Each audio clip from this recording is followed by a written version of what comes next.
task number 1 on fixing up our bed here before paint. We have to take this inside panel and bond it to this outside panel. Because from here to here, it is not attached. So we bring it down here. There's this big gap where it needs to come all the way in. And that's just because it's not attached to this inside. You see it flopping there? That's what we're fixing. We're using these C-clamps here. And here. Our Gorilla Glue heavy duty construction adhesive. And then we will clamp it together, put a microfiber under there so our fiberglass doesn't get messed up, and we should be all good. Applying the glue between these two panels did not happen at all how I thought it was going to. But we got quite a bit in there. Now we're going to clamp it down and it should be good. And there we go. We are bonded in between the panels. And then I went back and filled over the entire crack with the Gorilla Glue. Not quite as pretty as I would have liked, but we should be structurally sound after that, and you'll never see this part anyway. I forget where I left off on this video, but we are making huge bodywork progress on the hide-side bed today.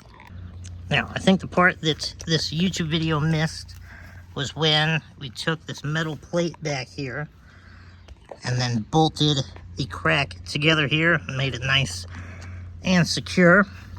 And then just a moment ago, I drilled that hole a little high, but then I got 2 more over here.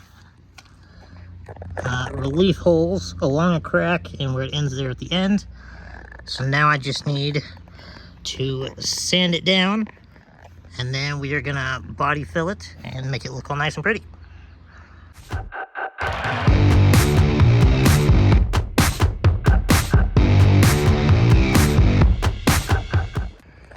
And with a fresh sheet of sandpaper, that sanded down almost instantly, so we can wipe it off and do our first coat of body filler.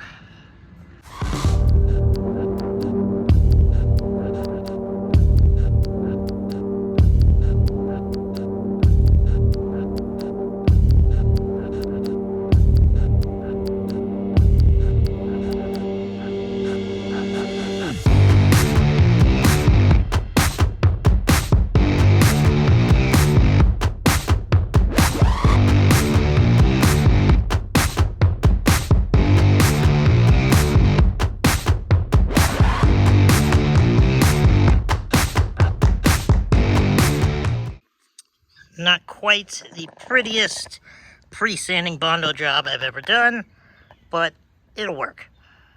It's nice and warm out, so it'll take maybe 15-20 minutes, and I can come out, sand it again, and see where we're at.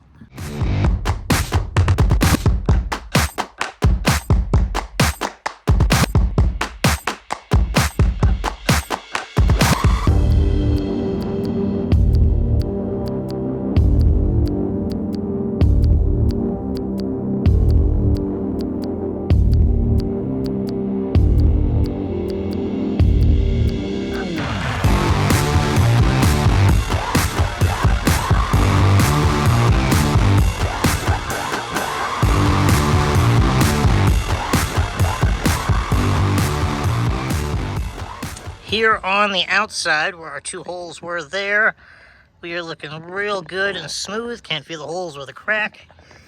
Here on this side, though, and you'll see right in there, we do have a couple little divots. So we are going to give it 1 more layer of the fiberglass Bondo, and then sand it again and go from there. And there we have the second round of Bondo on this side put on. Give that 15 minutes to dry up and sand again.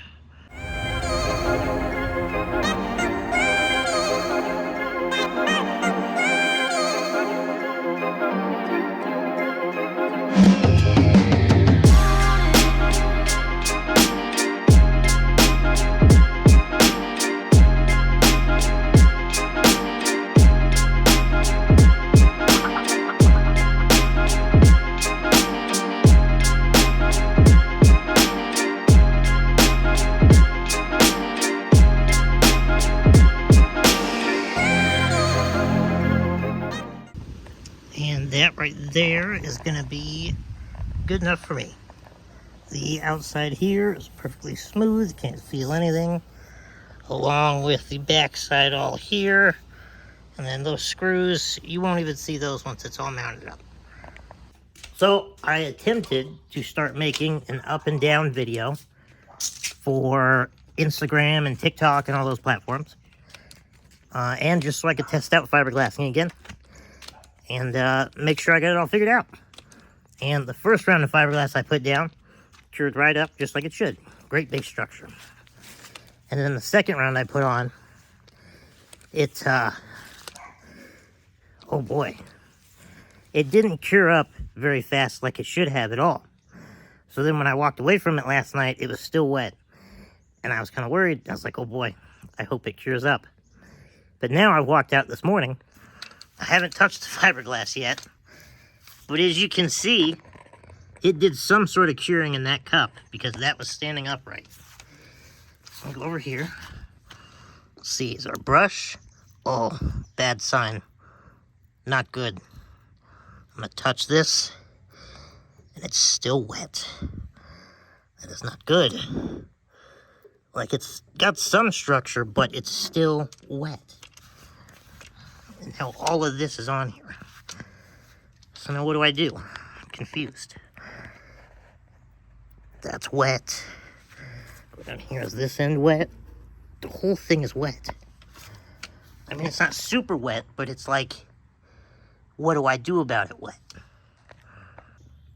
My only guess is that I try to wipe off the leftover excess wetness, and then I mix up some new resin that definitely has enough hardener in it this time, and I just paint over it and hope it cures up and seals it all in, because I can't just remove it.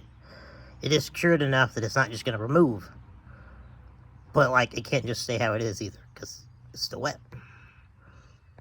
So I'm gonna wipe it off and then go back with some other fiberglass. I don't know what else to do, and the internet has not provided me any solutions. I also don't have anybody to ask either, because nobody else does fiberglass work, so they're just reading instructions and trying to figure it out for the first time themselves as well. It's a new day, and I have fixed my issue. I wiped all the excess off like I said I was going to, and then I mixed up a new correct batch, painted it all over there. It got nice and hard, and I was able to trim up that piece I was working on and finish it for the other video. So I will take and show you that. And that there is the results. Last time you saw it was before I trimmed it and did all of that, obviously, because it was still wet. But if you come in here, nice and solid.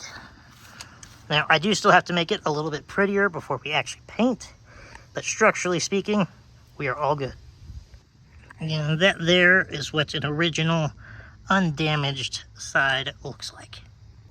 It's not doing it right this second, but it has been horrendously windy all day. And we are today's the day before you would see the video. So whatever I get done today is what makes it in this video. My goal was I was gonna fix this whole section. So you can see there's a crack right there, so that thing flaps. That'll probably just get removed, and then we have a crack right there to repair. But given how windy it's been, if I pre-cut my fiberglass, it's just gonna come in here and blow it all away before I can get set up. So we have actually been working on the bed or door latch release cables for that door there. They hook up like so, and as you'll see on the left one, it's nice and straight as it should be. But on the right one there, the little black tubing is broken. Now, this driver door still functions perfectly, so we've left that be. But over here on the passenger side, you can see that those cables are not even there anymore. And that is because the joint where the rubber goes into the metal fitting there is so broken and worn out that the cables would not fully release back up into their position, so that when the door came down to shut, it would actually latch. Basically, the latches were just staying open. So that's obviously not going to work, because this project is too cool to be leaving some janky cables like that. So here is the cable, and that's the problem spot. This should meet up like that and be one solid piece, but it is not. And then also the stud snapped from there and there when we tried to loosen this nut. So now we're going to pull these two nuts off. That way we can do like we did here, and we can slip this pretty stiff rubber hose that was left over from the train horn kit, and then we electrical taped under it on this side to make it thicker, and now there's some clamps on it. And that should keep it nice and straight and stiff, so that our cable here will actually go back up in. Now we just have to replicate it on that side.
Alright, we have our cables reaffixed, and I will pass the camera off here, as you can see.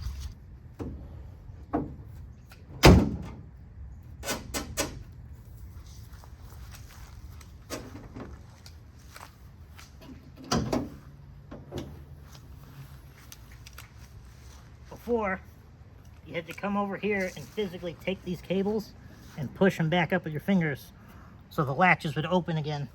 And it'll close. That way when you actually shut the thing, it stayed shut. Before, it would just bang and bang and bang because the latch is still open because the cable didn't release it to close it. I am running out of time and it is gonna rain, so I'm going to leave you with that wonderful success of ours, because ever since I picked this thing up back in March, that has by far been the biggest issue. And I have gone absolutely everywhere I possibly can, searched out of state, and no one can rebuild these cables. So the fact that we were able to mend them back to good health is a big win. Next video, we'll be back in better weather, where I fix the rest of all the little bodywork. And I also have a little bit of fiberglass repair to do on the big inner fenders that cover up the wheel well holes inside the bed. But nothing too major, just gotta keep knocking it all out. I don't know how long this video is going to be real time because I haven't edited it yet, but on my end it's literally been like 5 or 6 months just trying to get this stuff knocked out. But this is by far the biggest hurdle. Like I was saying, we are now home free. If you made it this far, I appreciate you. Make sure to drop a like and a comment on what you're liking and keep them watching for. And if you're new, do subscribe because I got plenty more of this content coming. Including turbos and manifolds. Those are on the way here very quickly, as well as all of our bed fun here. So, I'm going to get back to work, and I'll see you in the next video.